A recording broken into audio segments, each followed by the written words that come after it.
Sometimes it feels like if we loosen our grip for even a second, everything will fall apart.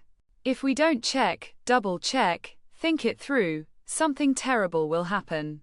We live in a state of control, over work, over relationships, over our bodies, over every single day.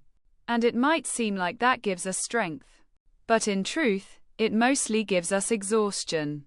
We become so tired from holding everything together that we stop living and start surviving, clutching the world as if it would collapse without us.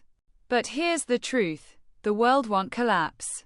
It knows how to turn, how to breathe, how to move on its own. We are not the axis of the universe. We are part of the flow. And the harder we try to control it all, the further we drift from life itself, life that simply wants to move, to unfold. Why we fear letting go? Control doesn't come from strength. It comes from fear. Fear of losing, fear of not being enough, fear that without us, nothing will work. Deep inside, there's a small voice that says, if I don't hold everything together, it'll be forgotten. Everything will fall apart. Control is not power. It's anxiety disguised as responsibility. We think control gives us stability, but in truth, it steals our flexibility. And life is not a statue. Life is water. It moves, it shifts, it swirls. Sometimes it's calm, sometimes stormy. Try to hold water in your hands. It slips away. But if you let it flow, it will show you the way. Signs you're living in control mode. You can't relax, even when everything is fine. You feel that if you don't interfere, things will go wrong. You check, you fix, you recheck. You find it hard to trust people, processes, even life itself. You feel anxious for no clear reason.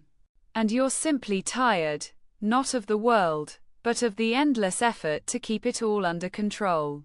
Here's the paradox. Control gives the illusion of safety but drains your energy.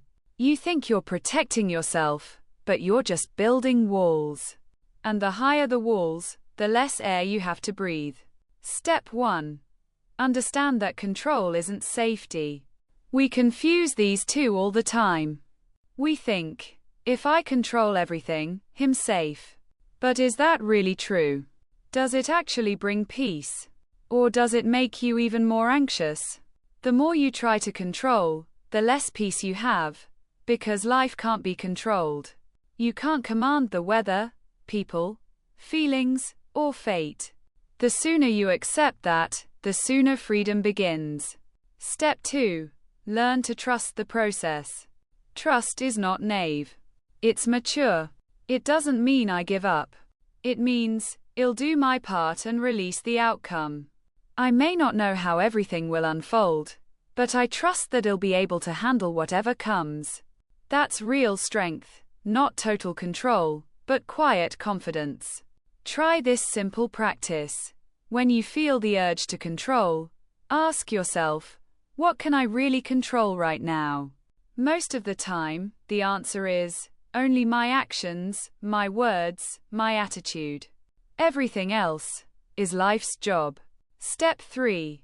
Slow down and let life happen. When you control everything, you live at high speed.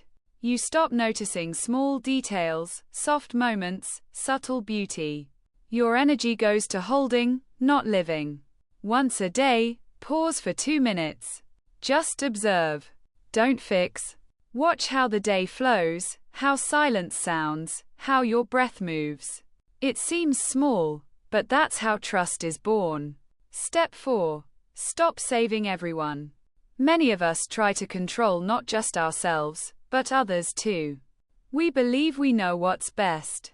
But by trying to help everyone, we sometimes steal their right to learn and grow. Every person has their own journey. If you interfere too much, you block their lessons, and your own. Let people walk their own paths. Let events unfold. Sometimes when you stop rescuing, true healing begins. Step 5. Trust not people, but life. People change. Circumstances shift. But life itself is wise. It's not against you. It doesn't punish. It teaches. And when you stop fighting every twist and turn, you start to see meaning in them. Here's the paradox. When you stop controlling everything, life starts flowing better. Because you're no longer in the way.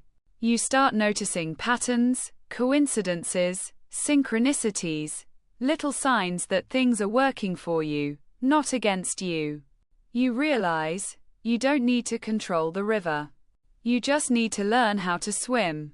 What happens when you let go? Most people fear, if I let go, everything will fall apart. But more often than not, it's the opposite. Things become easier. Space opens up.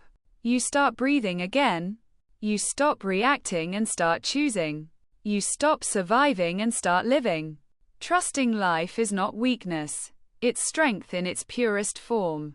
It's the courage to be in uncertainty without losing yourself. It's the quiet confidence to say, I don't know what's coming, but I know I'll handle it. The closing thought. We can't control everything, and that's what makes life beautiful. If we could, it would be predictable, dull, stripped of wonder. Often, the things that go off plan turn out to be the best things that ever happened to us. Sometimes, when we let go, life finally begins to unfold the way it was meant to. So maybe it's time to take a deep breath and let life breathe with you. Don't fight. Don't grip so tightly. Just trust.